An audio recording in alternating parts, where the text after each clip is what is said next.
Imágenes de un parlamento enfrentado entre oposición y oficialismo. Tras la pérdida de los 2/3, finalmente se vino en esa polarización porque la mayoría define, dice la oposición, la suerte de las leyes. La ley 1386, dicen la ley en disputa, la madre del conflicto, hoy en las calles. Lo que no se pudo resolver dentro de la Asamblea Legislativa Plurinacional se está discutiendo, se está debatiendo y se está luchando en las calles de Oruro, de Potosí, de Santa Cruz, de Tarija, de Chuquisaca, de Cochabamba. Ayer vimos a la gente también en la ciudad de La Paz. Y del otro lado, intentando mostrar fuerza desde el gobierno con los sectores aliados del Pacto de Unidad. ¿Aquí se está disputando una norma o se está disputando la lucha de poder? Don Pablo Mamani, docente de Sociología de la Universidad Pública del Alto, escritor, sería muy largo dar todo su currículum. Hoy nos está acompañando en los estudios de F10. ¿Qué hay detrás de este conflicto? ¿Lucha de poder o es la suerte de la ley? Bienvenido, gracias por acompañarnos. Muy buenos días, muchas gracias, Beatriz. Al tema, ¿verdad? Hay dos cosas. Una es la lucha por el poder. Es un largo ciclo. Y el tema es el tema jurídico que tiene que ver con las normas, efectivamente. Es decir, hay dos combinaciones, ¿no?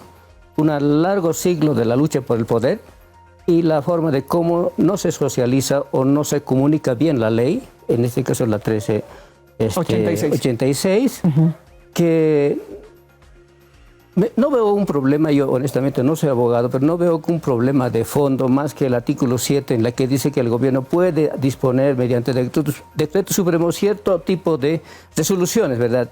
En el resto es una lucha, digamos, es una ley que apunta a efectivamente el tema de cómo hay tráfico de niños, tráfico de órganos, narcotráfico y son ganancias ilícitas, ¿no? Obviamente, por supuesto.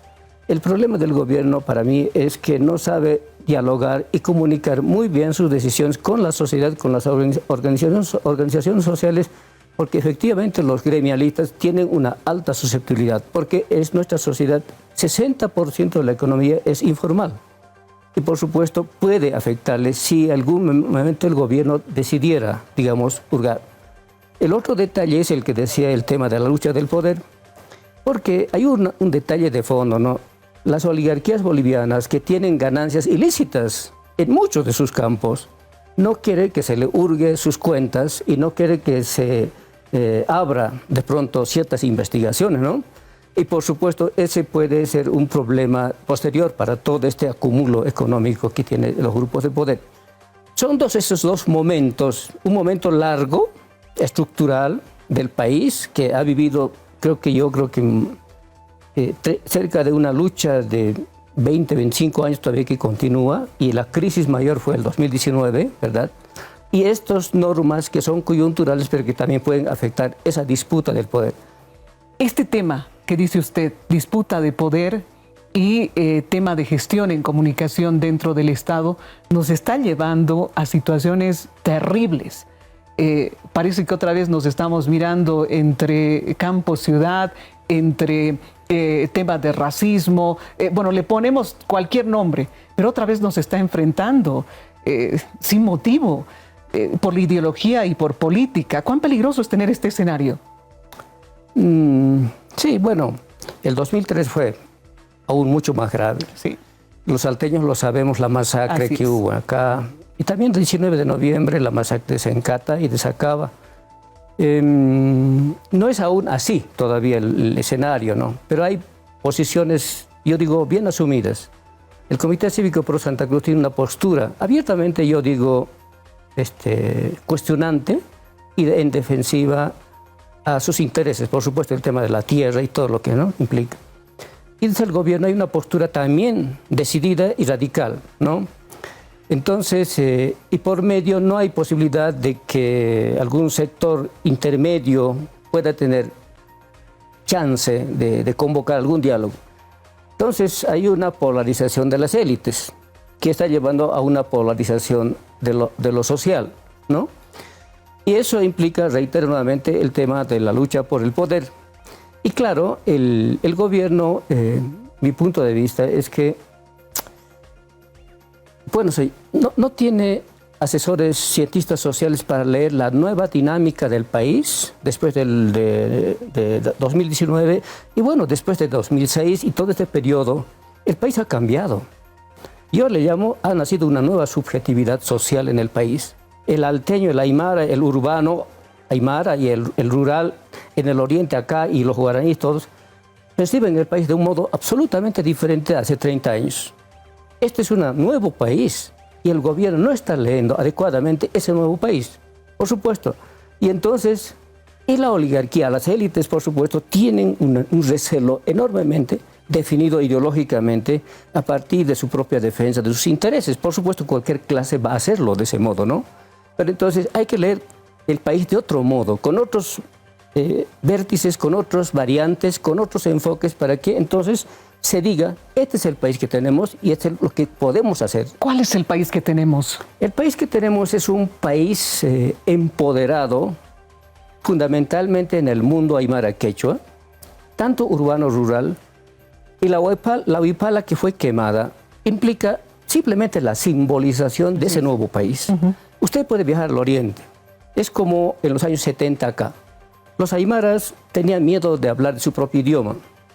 Hoy en el oriente, ser colla ya no es peyorativo, ya no es ser miedo, sino es un asunto de orgullo, ¿no? Y es la disputa en Santa Cruz de la collada con la oligarquía cruceña. Por supuesto, no es fácil, así blanco y negro, hay grises por el medio, ¿no? Ese país es que ha asumido, es como muy sencillito, ¿no? Cuando usted gusta una comida o una bebida que es exquisita, ya la ha consumido y se asienta en la mesa, en el poder la gente se asienta en la mesa, en cierto modo y ha bebido, ¿verdad? Y sabe cuál es el gusto del poder. Esto no lo va a dejar. Ese es el hecho que uno cuando ve sociológicamente analizando, en cualquier lugar del país te dice esto que estoy diciendo. Nosotros hemos siempre sido negados por el Estado. Ahora el Estado debe ser nosotros, vamos a gobernar nosotros, no importa para ello, vamos a tener que morir. Yo me temo que si estas contradicciones del país no se resuelven de un modo, estamos a puertas de una segunda revolución en el país, pero que no se va a producir en el occidente, esto es en el oriente, ¿no? Y es el detalle del fondo, ¿no? Por el tema de la tierra, es un problema muy grande. Y el MAS ha hecho corrupción en ella, no ha hecho un adecuado manejo del tema de tierra en Santa Cruz, y no hubo una reforma agraria en Santa Cruz, por supuesto, ¿no? Como aquí en los Andes. Entonces, no me sorprende mucho la dinámica del país. Leo en términos históricos de cómo se ha estado gestando desde los años 80, 90, 2000, 2014, 2019, y estamos en ese largo siglo de la disputa del poder. También hay un detalle fundamental, el factor clase y étnico y regional, ¿no? Es decir, sí. Me quedaría horas escuchándolo porque realmente tiene una exposición bastante interesante, por eso está don Pablo Mamani en los estudios de F10, pero el tiempo es nuestro peor enemigo. Don Pablo, lo que dice usted entonces, el garrote va a imponer que yo gobierne, porque parece traer ese mensaje cuando dicen salgan, es momento de que nos hagamos ver. Ayer escuchábamos al presidente y al vicepresidente en una reunión con campesinos, en una asamblea con campesinos, justamente hacer ese pedido. O en el caso de Potosí, el enfrentar campo-ciudad, el que se lleve gente del área rural con la ciudad para el desbloqueo. Estoy entendiendo un poco esta lógica de lectura que usted tiene. No voy a dejar el poder y si tengo que usar el garrote lo voy a hacer. Pero ¿será ese el camino?